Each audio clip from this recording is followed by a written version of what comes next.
Hey, I'm out here in the mountains of Southern California trying to find an excuse not to go home. The reason being, I have this bike, the Yamaha FJR1300ES, and man, have I been having a good time today.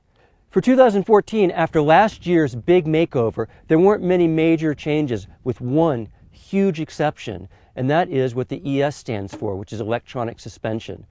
Last year, after the upgraded power and all the other goodies that Yamaha threw on the bike, one thing was lacking, and that was people wanted a firmer suspension without compromising the excellent highway ride.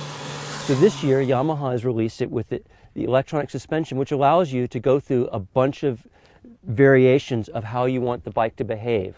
You can set the spring preload when you're stopped with the engine running just by flipping a couple buttons, and you can go from solo riding, solo with bags, two up with bags, and you actually feel the seat raise and lower as the preload is added or taken away. In addition, you have a choice of 3 basic damping settings for each preload setup. It's soft, standard, and hard. Within each of those settings, you have 3 variations up and 3 variations down. So you can have hard on the soft side and hard on the extra firm side. And it's pretty amazing what you can do with this bike.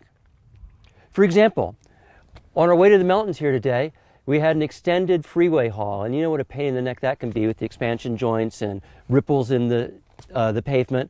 I just dialed it back to full soft, and all of a sudden I was on the boulevard at 85 miles per hour.